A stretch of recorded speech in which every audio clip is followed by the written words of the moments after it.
আজ হোলি খেলবো শ্যাম, আজ হোলি খেলবো শ্যাম তোমার সনে, একলা পেয়েছি তোমায় নিধুবনে। আজ হোলি খেলবো শ্যাম তোমার সনে, একলা পেয়েছি তোমায় নিধুবনে। আজ হোলি খেলবো শ্যাম তোমার সনে। দোল ও হোলি একই অর্থে ব্যবহার হলেও এই দুটি বিষয় কিন্তু আসলে এক নয়। এই দুটির আলাদা আলাদা ভিন্ন ভিন্ন তাৎপর্য আছে। বাংলায় এটি দোলযাত্রা, দোল পূর্ণিমা বা দোল উৎসব নামে পরিচিত হলেও ভারতের অন্যত্র বেশিরভাগ জায়গাতেই রঙের উৎসবকে হোলি বলা হয়। ক্যালেন্ডারে বছরে দুদিন চিহ্নিত করা থাকে, একদিন দোল ও তার পরের দিন হোলি। এই দুই দিন হ্যাপি হোলি বলে শুভেচ্ছা আদান প্রদান করেন অনেকে। কেউ শুধরে দিয়ে বলেন আজ দোল কাল হোলি। প্রত্যুত্তরে অনেকে বলেন দোল ও হোলি একই ব্যাপার। ব্যবহারিক প্রয়োগ অর্থাৎ উৎসব আয়োজন ও পালনের আঙ্গিক এক হলেও হোলি এবং দোল আদতে আলাদা আলাদা দুটি উৎসব। দোল উৎসব শ্রীকৃষ্ণ এবং রাধিকার কাহিনীর উপর ভিত্তি করে গড়ে উঠেছে। এই দোল পূর্ণিমার দিনই শ্রীকৃষ্ণ রাধিকার সাথে আবির খেলায় মেতে উঠেছিলেন। আজও বৈষ্ণব ধর্মাবলম্বীরা দোল পূর্ণিমার দিন রাধাকৃষ্ণের বিগ্রহে প্রথম আবির অর্পণ করেন। এরপর রাধাকৃষ্ণের বিগ্রহ দোলায় চড়িয়ে শুরু হয় নগর সংকীর্তন। দোলের দিন কৃষ্ণ নামে মাতোয়ারা হয়ে ওঠে ত্রিভুবন। এরপরই ভক্তরা একে অপরকে আবির দিয়ে দোলের শুভেচ্ছা জানান। শ্রীকৃষ্ণের জন্মভূমি মথুরা ও রাধিকার জন্মস্থান জগৎবিখ্যাত বৃন্দাবনে 16 দিন ধরে এই দোল উৎসব উদযাপিত হয়।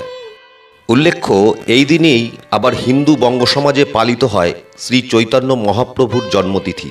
বিশেষ করে পশ্চিমবঙ্গের নদিয়ার নবদ্বীপ, মায়াপুর, কৃষ্ণনগরে এই তিথি উপলক্ষে বিশেষ পুজো আর্চার আয়োজন করা হয়। বাংলার বাইরে উড়িষ্যাতেও ধুমধাম করে পালিত হয় শ্রী চৈতন্য মহাপ্রভুর জন্মতিথি। অসমসহ বাংলাদেশেও হিন্দু ধর্মাবলম্বীরা এই দিনে রঙের উৎসবে নিজেদের সামিল করেন। বাংলা ক্যালেন্ডার অনুযায়ী এটাই বছরের শেষ পরব। হোলি নামটি এসেছে হোলিকা থেকে। অসুররাজ হিরণ্যকশিপুর অমর হতে চেয়েছিলেন। এজন্য ব্রহ্মার নিকট হতে অমরত্বের বরপ্রাপ্তির জন্য তিনি কঠোর ধ্যানে নিমজ্জিত হন। কিন্তু দেবতারা অমরত্ব দান করেন না। তাই হিরণ্যকশিপু এমন বর চান যে তাকে মানুষও হত্যা করতে পারবে না, কোনো প্রাণীও হত্যা করতে পারবে না। তাকে ঘরেও হত্যা করা যাবে না, আবার বাইরেও হত্যা করা যাবে না। তাকে দিনে অথবা রাতে কখনোই হত্যা করা যাবে না। তাকে অস্ত্রের দ্বারাও হত্যা করা যাবে না, আবার শস্ত্রের দ্বারাও হত্যা করা যাবে না। তাকে স্থল, জল, বায়ু কোথাও হত্যা করা যাবে না। এই বর লাভ করেন হিরণ্যকশিপু অহংকারী ও উদ্ধত হয়ে ওঠে এবং মনে করেন যে পরোক্ষভাবে তিনি অমরত্ব লাভ করেছেন। তিনি সিদ্ধান্ত নেন যে কেবল তাকেই দেবতা হিসাবে পূজা করা হবে। কেউ তার আদেশ পালন না করলে তিনি তাকে শাস্তি দেবেন বা হত্যা করবেন। কিন্তু তার পুত্র প্রহ্লাদ ছিলেন একজন বিষ্ণু ভক্ত। তিনি তার পিতার আদেশ অমান্য করে বিষ্ণু আরাধনা করতে থাকেন। এতে হিরণ্যকশিপুর রাগান্বিত হয়ে প্রহ্লাদকে হত্যা করার অনেক চেষ্টা করেন।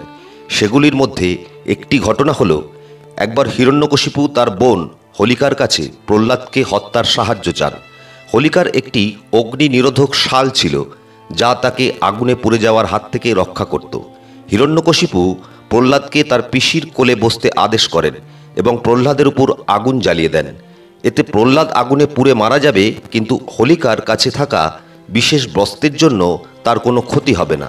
কিন্তু সেই আগুন জ্বলতেই প্রহ্লাদ বিষ্ণু নাম জপ করতে থাকে এবং হোলিকার শরীর থেকে বস্ত্র খুলে গিয়ে প্রহ্লাদের শরীরকে আবৃত করে। এতে হোলিকা অগ্নিদগ্ধ হয়ে ছাই হয়ে যায় আর প্রহ্লাদ মৃত্যুর হাত থেকে বেঁচে যায়। ওই আগুন হল অশুভের বিরুদ্ধে শুভের জয়ের প্রতীক। হোলিকা দগ্ধ হওয়ার পরের দিন পালিত হয় হোলি। পার্থক্য এবং মিল দুই এই যে দুটি উৎসবই ভগবান বিষ্ণুর অবতার, একটি শ্রীকৃষ্ণের লীলার সঙ্গে যুক্ত, অপরটি নৃসিংহ দেবের আবির্ভাবের সঙ্গে যুক্ত। দোল পূর্ণিমা এবং হোলি উৎসব শ্রী চৈতন্যদেবের পূর্বযুগ থেকেই প্রচলিত ছিল।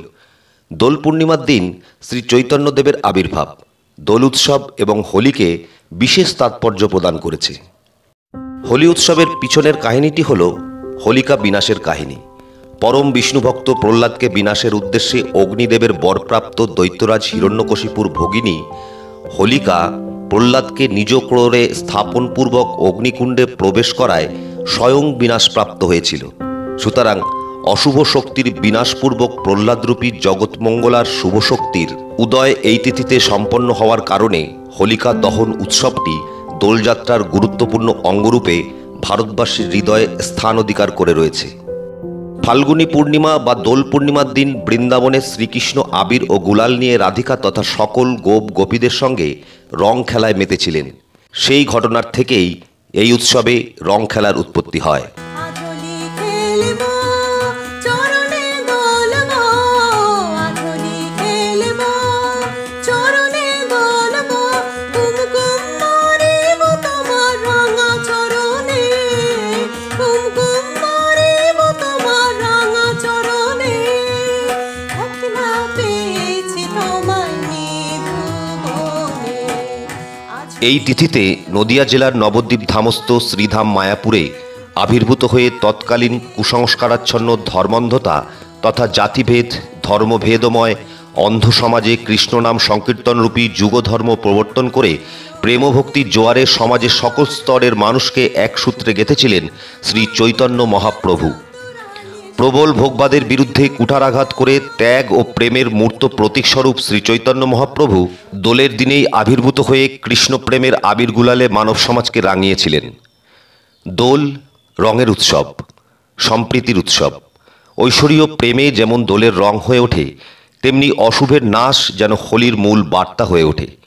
প্রেম বৃত্তির জাগরণ, রাক্ষস বৃত্তির নাশ দোল বা হোলির তাৎপর্য। ধর্মীয় দৃষ্টিতে সকলের সঙ্গে সামাজিক মেলবন্ধনই হবে এই উৎসবের সফলতা। আধুলি